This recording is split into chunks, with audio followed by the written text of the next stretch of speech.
महेश्वर गुरु साक्षात् परब्रह्म तस्मै श्री गुरवे नमः। श्री राजयोगी गुरु शिष्यं निजानंद दीक्षितं गुरुश्री नरसिंहयोगी नामांकितं सद्गुरुते नमो नमः।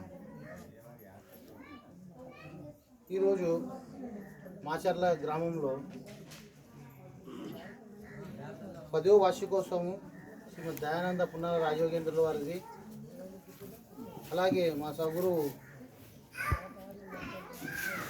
శ్రీ నిజానంద గుడిసి నరసింహయోగి 4వ పాదుక పూజ, అమ్మగారిది పాద పూజ,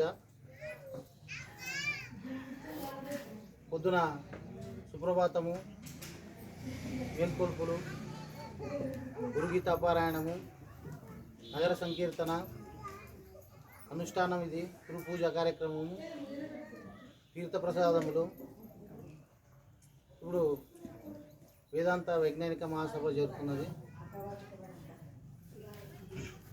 ఈ మాచర్ల గ్రామంలో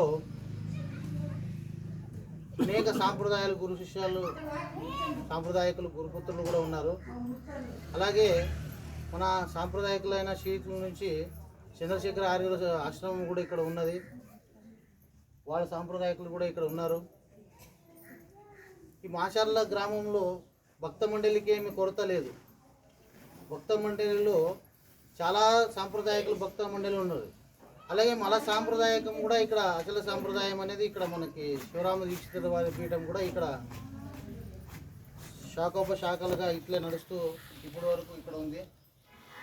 మళ్ళీ అన్ని సాంప్రదాయక ఇప్పుడు శివరామ దీక్షిత సాంప్రదాయం అంటే అచల సాంప్రదాయం అని, దీక్షిత సాంప్రదాయం అని మొదలుకొని ఫస్ట్లో దక్షిణామూర్తికి వెళ్ళి మొదలుకొని సాంప్రదాయం పెరుగుతూ ఉంది.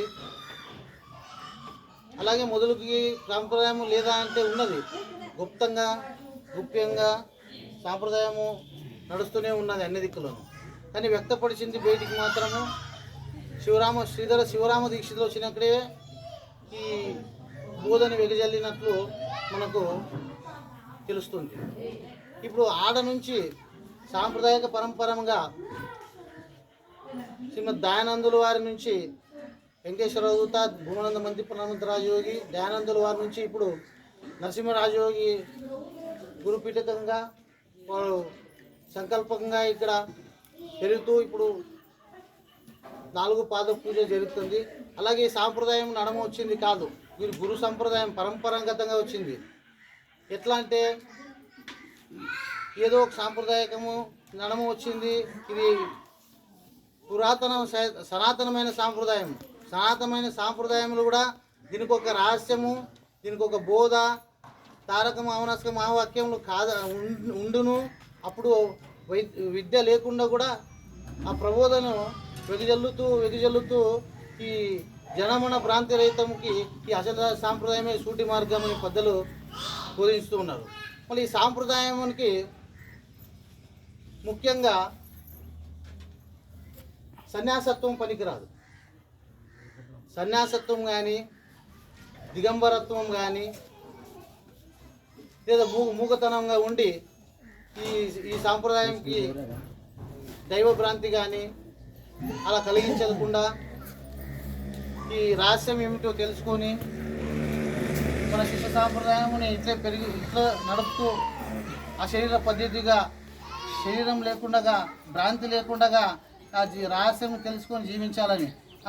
అలాగే అన్నాను, సన్యాసత్వం ఎందుకు పనికిరాదంటే భగవంతుడు ఇంత ఉత్కృష్టమైన జన్మం ఇచ్చి కాసి కూడా మన సంసారం సుఖ భోగ్యములు అనుభవించకుండా ఉండడము, సన్యాసత్వం ఎత్తితే సంసారం ఇడిచి ఇంకొక అన్నం భుజించడము, అడుక్కొని తినడము, లేదా ఇంకొక తరలో ఉండి సేవించడము కాకుండా భుక్తితో మనం కష్టార్జితమైన అన్నం భుజించాలని కూడా మన సాంప్రదాయంలో చెప్తున్నారు.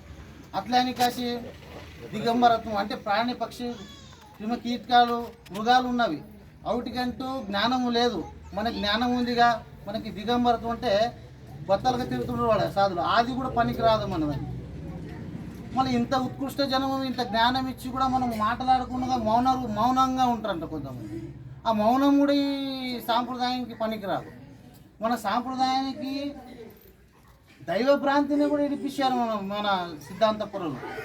ఎలాగ దైవభ్రాంతులు ఇచ్చారంటే వాళ్ళ స్వయంగా తెలుసుకొని ఈ ప్రబోధని అంతఃకరణమందు ఎలా నిలుపుకొని ఏ జన్మకు తరించాలని కూడా వాడు ఈ రహస్యాలను ఈ పెట్టు ఈ అన్ని భ్రాంతులు అన్ని దైవ భ్రాంతులు కొంతమంది దేవుని కలిగే వేర సాంప్రదాయకులు ఆ ప్రబోధాన్ని అంది వరకే నిలిపాడు. మనది